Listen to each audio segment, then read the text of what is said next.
Hi, I'm back. It's been a while, but Grove Atlantic sent me this book, River Spirit by Leila Aboulela, to review. And it is such an amazing book that I haven't made a YouTube video in a very long time, but I have to do it because I have to talk about this book. It comes out tomorrow, the 7th, so who knows if that's actually going to be tomorrow by the time that I get this uploaded. But this is an amazing book. So this takes place, it's historical fiction.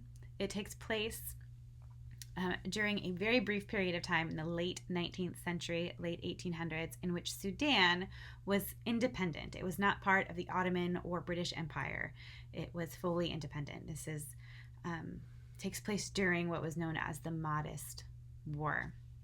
So in Islam, there is a messianic figure, a Messiah-like figure called the Mahdi, who, once that figure returns, that's like he brings, an end to inequality and things like that. And so at this time, at the end of the 19th century in Sudan, this man claimed that the Prophet Muhammad had appeared to him in a dream and declared that he was the Mahdi and that he was going to liberate Sudan from the yoke of the Ottoman Empire.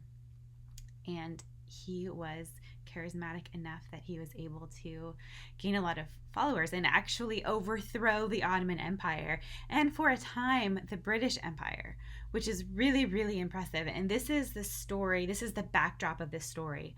There are multiple points of views, which is normally not my favorite, but I think that in this case, it really did help us understand what was happening from different perspectives within the conflict. So kind of the main point of view is a girl who was as a very young child, her village, she lived in a village, very rural.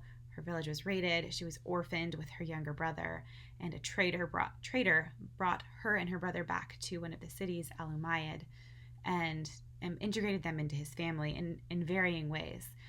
The boy child, the brother, gets adopted as a son. The girl, however, leads a very different life. And so she tells her story and her experiences through these 5 or 10 years. The traitor himself, who stops being a traitor and then ends up going to Cairo to become an Islamic jurist, he's one of the viewpoints as well. We hear from one of the fighters kind of on the front lines with the Mahdi and a few others kind of sprinkled throughout. And so we really kind of see what, like, inside the heads of these different players, these different lived experiences at this time. So I really love it. And we get these all along. The Nile River is portrayed as this constant, right? And good things come, bad things come on the river, good things come on the river, but the river itself is this like constant, immovable, although of course it's moving because it's a river, but its place in the story is of stability, and the spirit of the river is really kind of a metaphor for the spirit of the people of Sudan, which is very cool, the way that she does that. What else? We see how, the other thing that I like about this book, and this is probably me talking as a world history teacher right now, but we see really clearly in this book that while on the surface this is a conflict about religion, that it's not actually about religion. And we see that through a variety of characters. And there's a quote in here. Let me see if I can find it. So one of the characters, let's see, which character is it? One of our characters says, but religion was only the outer shell. powerful slogans to attract the poor and the illiterate, shining rhetoric to whip up support. The Mahdi was never the Mahdi, and this was a revolution happening under our noses, and not only a religious deviancy. I think we as people, as my students, often see a conflict that is kind of couched in religious terms and think, of course, it's about religion. Lots of stuff is about religion. But religion is just one way that leaders like to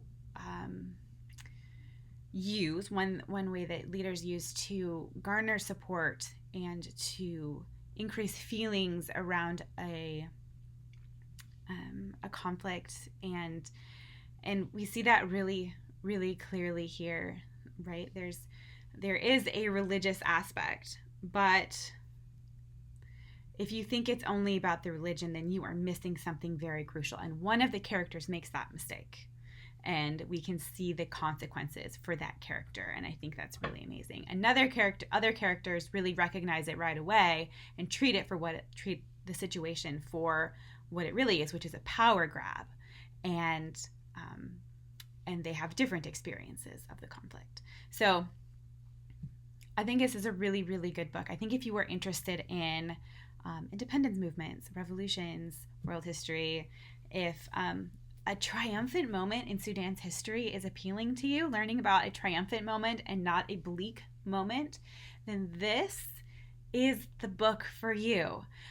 It's not, I will say this, the author is Muslim, and so there are Islamic terms in here that if you are not familiar with, you may have to just look up or use from context. Like they're talking about a garment here, a certain type of garment, or they're talking about a certain type of prayer.